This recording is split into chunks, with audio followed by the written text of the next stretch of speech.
I helped save this man's marriage in 1 month after his wife moved out and no longer wanted to be with him. She wants to talk to me at least twice a day. When I give her space and then I give her a little bit of space and she's calling, "What are you doing? What's going on?" This came after he applied 3 specific habits with his wife that I'm going to show you in today's video so you can use it in your marriage to get her back. Before Rudy turned his marriage completely around and got his partner so in love with him that she couldn't get enough, he started here. We were living together. We weren't getting along. The cats were affected. And it was just like a dripping faucet, like one bad thing, another bad thing, another bad thing. Because I was going through so many things physically, we just stopped talking. And then even in my head, I was going, I hope she moves out. It was the real just lack of communication. And then we stopped having sex. So we hadn't had sex in months. We were roommates for about 6 months. I didn't care if I kissed her goodbye in the morning, and she didn't care if she saw me. And it was just it was a bad situation. His first wife passed and he was able to find love again. He didn't think he would, but when he met his current partner, he fell head over heels for her. It was a match made in heaven. But little did Rudy know that he was falling into a common trap that too many men make, that inevitably kills romance and leads you to a path of downward descent to relationship hell. But at that time, I was doing, just like on your videos, all the wrong things. I was justifying, making lists, writing long love letters, all of the classic signals that you go through. Now, on the surface, these actions seem chivalrous, but the harsh reality is that they repulse her on an unconscious level. She is hardwired from thousands of years of evolution to respond to these actions in a very specific way. Distance often grows between the two of you, and it leads to the all too common demise for marriages, death by 1,000 cuts. This needy, repulsive behavior to her, compounded over time, subconsciously places you below her. Emotional and physical separation grows until suddenly your relationship is just treading on thin ice. The smallest of conversations are what causes the break. What had really happened in the relationship is I just completely shut down. I had a bad fall last year when I was traveling. I was actually in bed for 3 months. I became semi-depressed, and she was getting irritated after the beginning of the year that I was making a strong enough effort to come back.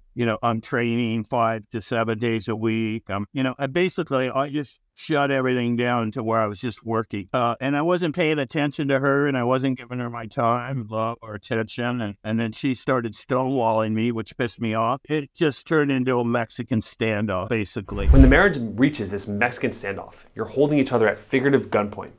There's no strategy that will allow either partner to achieve victory. Neither of you can escape without suffering a loss. Therefore, the tension remains and continues to build and build, leaving things unresolved. It is the worst place to be in a relationship or a marriage. She was living with me. After 2 years, she moved in with me. And then in June 30th, July 1st, she moved out. I was like beside myself. That's when Rudy chose to step up and take action. And this led to a profound self-realization that he'll never forget. When I started watching your videos on YouTube, it hit me. I had like a eureka moment. I mean, I watched 20 and however many you have, I don't know how many, but I spent one night watching as many as I could find, back to back to back to back. And I was taking notes, and I was like, right then I go, this is on me. I've got to work myself out. There was plenty there for me to sink my teeth into. And then I knew I was going to do the course. Rudy made a powerful decision that I'm going to touch on here. A man will never get his wife back with the same actions. He must metaphorically surrender himself to what he doesn't know, to what you don't know. You have to let go of that ego that says, I can always do this on my own. As soon as you have that ego death, it opens you up to the new knowledge you need to win her back. The first habit Rudy practiced to save his relationship is a big stepping stone in filling your apex frame as a man. I just stopped closing her. I said, hey, I'm going to just be my best self and show up that way and quit the pressure tactics, the control. And she even said that to me. She goes, I feel like you're trying to control me. I hate it. I'm not going to be controlled. I'm kind of an alpha male real estate developer, hard-hitting guy. When I usually go after something, I get it. And so I had to really take a step back and just be. It's hard to let go and feel vulnerable, especially if you're not used to having someone tell you what to do. But can you guess what Rudy had to learn to let go of? This is a tough one for lots of men. He had to learn how to surrender control. You see, Rudy had been married for almost 25 years to a woman he described as his soulmate. They never argued despite raising 3 kids together, that dream marriage. And then tragically, she got cancer and passed away. Rudy wasn't used to having somebody stand up to him. When he finally found new love, in many ways, it was a shock to the system. When you surrender control in a marriage or relationship, you're not showing weakness. In fact, it's the opposite. You're showing profound strength, that you're not affected by the differences that make your woman unique. You respect her more because of it. And this superpower is called indifference. Now, I'm making a video solely addressing this superpower in the future, so if you want to watch it, make sure you're subscribed if you're new here. You see, a needy man tries to cling to the things he cannot control, like grasping at straws in an argument by bringing up cases that hardly relate to the subject, or using sarcasm, right? But a confident, high-value man doesn't sweat the small things that he can't control, and he leans into the conflict and wants more of her pain. And you should never try to control another person, because it's like a ticking time bomb that's going to blow up in your face.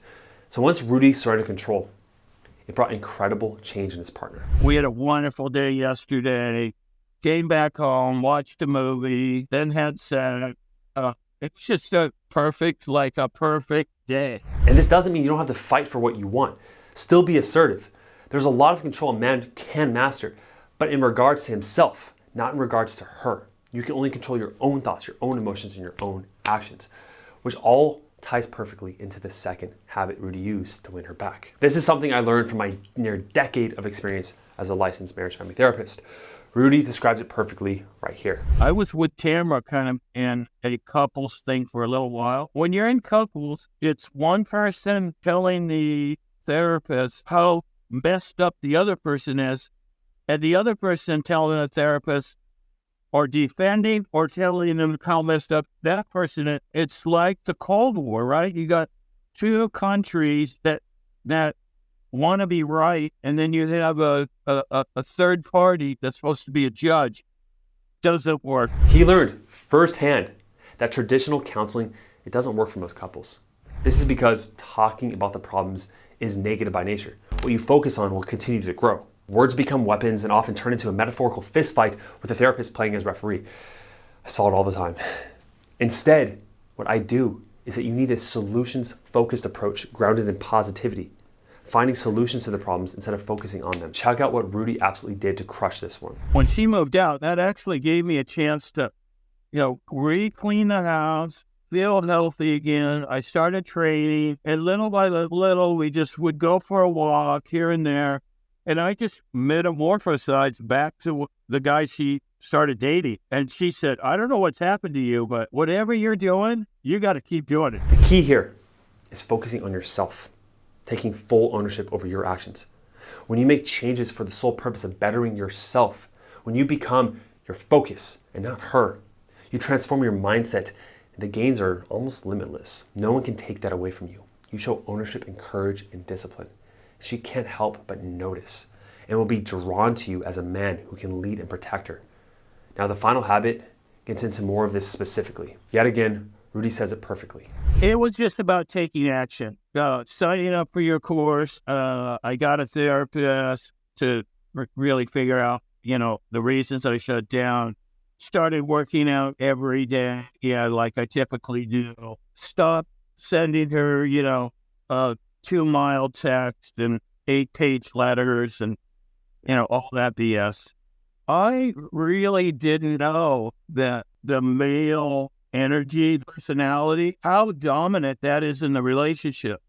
And if you're crushing it, in all the things that in life, physically, mentally, and emotionally is your interpersonal relationship. If you can really do peak performance in all 3 of those areas, then you become what you call high-value male.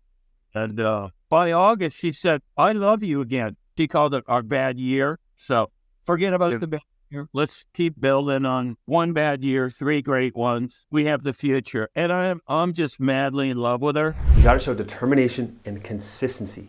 Show up and man up. She will never trust your changes unless they are consistent and correct. She has to notice a full transformation in yourself in order to give you another chance. For Rudy, this meant physically, emotionally, mentally, He had to stop controlling over his obsessive behavior, like sending an 8-page text response, which he told me he did. It's ridiculous, right? But how many guys have done this? Where they'll obsess and call her multiple times, or they'll just follow around the house, they'll be needy. So what Rudy did instead is he took notes, he watched all my videos, and he remained determined and consistent. And being consistent allowed him to man up, become that masculine frame, that apex frame. Well, and this is what happened. I think it's perfect because when I changed and she saw the consistency in me, she went back to being her old self, just started being affectionate and loving and communicative and wants to be with me more. She cannot get enough of the new Rudy. It was a natural and powerful progression, and it all happened within a month. When I flipped it around, she came back so fast, it was like that. It's like she couldn't even control it. Yeah, because it's like, it's something biological in a woman. When you're being this high-value, loving, supporting, leading, assertive, dominant man, it's hardwired into her DNA to be attracted, to be drawn to that kind of guy. You're exactly right. Now listen, if you relate to any part of Rudy's story, and if your marriage is currently falling apart, and your best efforts are only pushing her away, you can solve any problem in your life except for this one, click below to set up a free call with our marriage evaluation team. Together, on that call, we will assess how you got to where you currently are with her, what mistakes along the way you've made, and what you're not seeing, your blind spots. And after seeing those blind spots, you know how to move forward successfully instead of doing the wrong things that continue to push her away. Right? Remember, after doing this for so long, the one thing that I see consistently that all men have that won their wife back, that created the marriage that's even better than before, is that they surrendered, thinking that they don't have all the answers. Right? I know it takes humility, but there's strength in that. So, if that's you, you want to save your marriage, turn it around, click the link down below, set up the call, and I'll see you in the next one.